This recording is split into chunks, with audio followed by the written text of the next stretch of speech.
আজকে আমরা যে জায়গাটি ভ্রমণ করব সেটি হলো কলকাতা থেকে একদম কাছেই একটি অতি পুরনো পরিত্যক্ত রাজবাড়ি।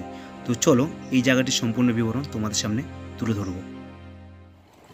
ঘড়ির কাঁটায় সময় এখন সকাল 10:05 আর আমি বেরিয়ে পড়েছি বেশ কয়েকশো বছর পুরনো একটি রাজবাড়ি ভ্রমণের উদ্দেশ্যে। আর এই রাজবাড়িটি অবস্থিত নদিয়া জেলার চাকদহতে। আর এই রাজবাড়িটির নাম হলো চাকদা রয়বাড়ি অথবা রায়বাড়ি। এবার এখানটা আসার ঠিকানা একটু বলে দিই। যারা ট্রেনে করে তোমরা আসতে চাইছো কলকাতা থেকে, শিয়ালদহ থেকে যে কোনো ট্রেন অর্থাৎ রানাঘাট লোকাল অথবা শান্তিপুর লোকাল অথবা কৃষ্ণনগর কিংবা গেদেগামী যে কোনো ট্রেন ধরে চাকদহ স্টেশনে নামতে হবে এবং 2 নম্বর প্ল্যাটফর্মে চলে আসবে এবং স্টেশনের বাইরে এসে যে কোনো টোটোওয়ালা দাদাকে বললেই হবে যে আমি চাকদা রয়বাড়ি যাব। স্টেশন থেকে চাকদা রয়বাড়ির দূরত্ব হলো মাত্র 8 থেকে 9 কিলোমিটার। সেক্ষেত্রে টোটো ভাড়াটা তোমরা একটু ঠিকঠাক করে নিও, কারণ তোমরা অনেকটাই বেশি থেকে থাকেন। আর যারা বাইকে করে আসতে চাইছো তারা গুগল ম্যাপে চাকদা রয়বাড়ি সার্চ করে পেয়ে যাবে। আমি নিচে ডেসক্রিপশনে এর ম্যাপ লিঙ্ক দিয়ে রাখবো। তো দেখতে পাচ্ছি এটি হলো সেই রায়বাড়ি।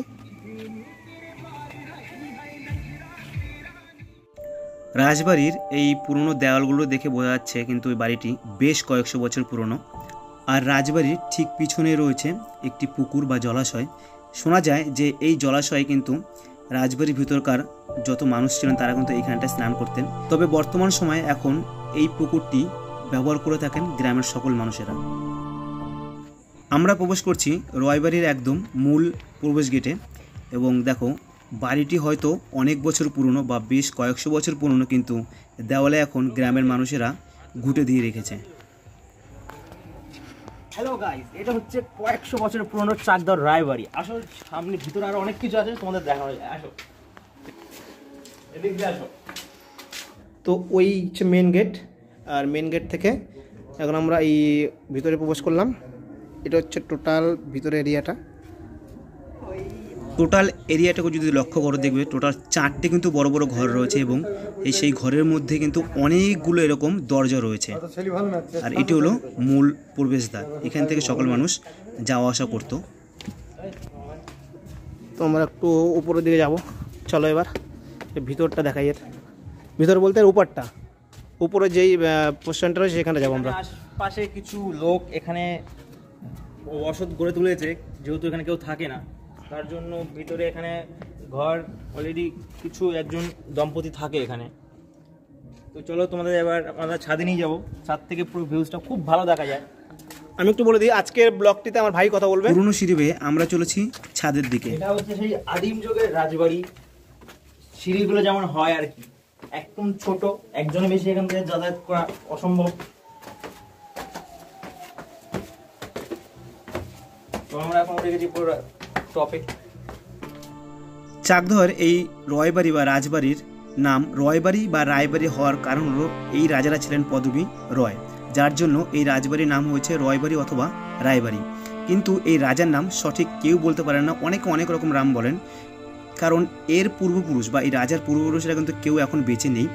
আর এই বাড়িটির অনেকে বলে থাকেন যে বয়স হচ্ছে, কেউ বলে থাকেন 120 বছর, কেউ বলে থাকেন 150 বছর, কেউ বা 250 বছরও বলে থাকেন। তবে আমার যেহেতু সঠিক জানা নেই তাই আমি এক্স্যাক্ট বয়সটি বলতে পারছি না। তবে তোমরা দেখে বুঝতে পারছো যে এই বাড়ির বয়স কিন্তু আর না হলো 120 বছর কিংবা 130 বছর তো অবশ্যই হবে। কয়েকশো বছর পুরনো এই রাজবাড়ির দেওয়ালগুলো আস্তে আস্তে খসে পড়তে শুরু করেছে। যেমন সামনের এই পোর্শনটি দেখো ভেঙে পড়েছে, আবার এই সামনের এই জায়গাটাও কিন্তু ভেঙে পড়েছে। আর যদি টোটাল এরিয়াটুকু এইটুকুনি দেখে থাকি, দেখো এই সাইডেও ভেঙে পড়েছে। সব মিলে কিন্তু বলা যেতে পারে যে এই রয়বাড়ি বা রাজবাড়িটি কিন্তু এখন বেশ একটু ঝুঁকিপূর্ণ। যারা এখানটা আসবে না কেন সকলে কিন্তু একটু সাবধানে এখানটা চলাফেরা করবে। এখানটায় যদি কেউ আসো এই দিকটা তো সাবধান, কারণ এইখানটা অবস্থা খুবই খারাপ। দেখতে পাচ্ছ এইখানটা কিন্তু পুরো একদম জায়গাটা কিন্তু পুরো মানে ক্ষতবিক্ষত হয়ে গেছে।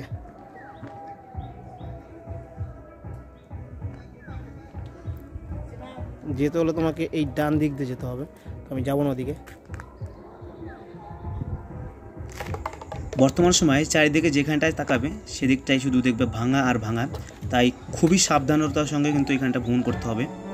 যেহেতু এই বাড়িটিতে এখন আর কেউ থাকেন না, তাই গ্রামের কিছু মানুষ এই বাড়িটিতে থাকেন অথবা এই বাড়িটিতে ধান শুকানোর জন্য তারা এই জায়গাটি ব্যবহার করে থাকেন। যদিও দেখাশোনা বলতে কিছুই নেই।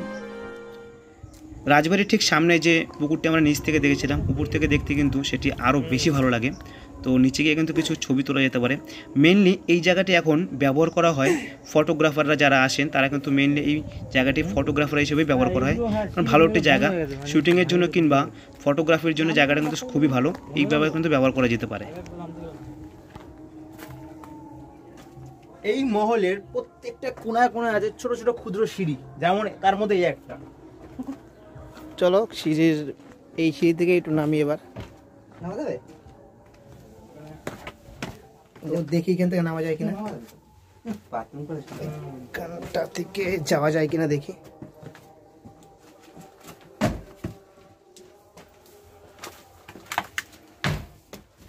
ও আচ্ছা, এখান থেকে জাম্প। তো এই ছিল আজকে ছোট্ট একটুখানি রায়বাড়ি ভিডিও, বেশি কিছু দেখার নেই এখানটায়। এই ঘরগুলো দেখো, এটা ছিল অন্দরমহল।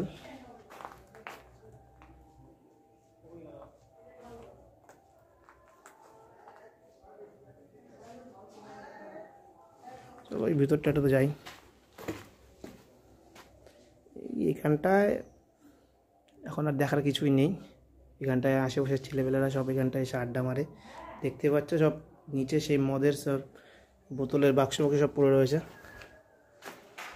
এই রায়বাড়ি নিয়ে গ্রামের মুখে শোনা যায় বা বেশ কিছু মানুষের মুখে শোনা যায় যে এই বাড়িতে নাকি ভূতের উপদ্রব রয়েছে, কিন্তু একদমই তা নয়। এই বাড়িতে শুধুমাত্র মানুষের উপদ্রব রয়েছে, কারণ এখানটায় এসে ছেলেপেলেরা সব আড্ডা মেরে থাকে। দেখো সামনের বাড়ির ওই ভাঙা অংশটুকু দেখে বলা যেতে পারে যে হয়তো এখানটায় ভূতের উপদ্রব রয়েছে, কিন্তু একদমই তা নয়। তো এখানটায় ঘুরতে আসা যায়, তবে দেখার মতন কিছুই নেই, এমনি একবেলার জন্য আসা যেতে পারে। চলো ওই ভিতরটা একটু তো যাই, তা কী আছে এখানটা, কিছুই নেই, তো একটু দেখাই। দেখো এইটারও কিন্তু অনেক বয়স হয়ে গেছে, ইটগুলো সব খসে খসে পড়ছে। তো এই ছিল আজকে রাজবাড়ির ভিডিও, দেখার তেমন কিছু নয়। তোমরা যদি চাও অবশ্যই একবেলার জন্য এসে ঘুরে যেতে পারো। তো দেখা হচ্ছে পরের ভিডিওতে।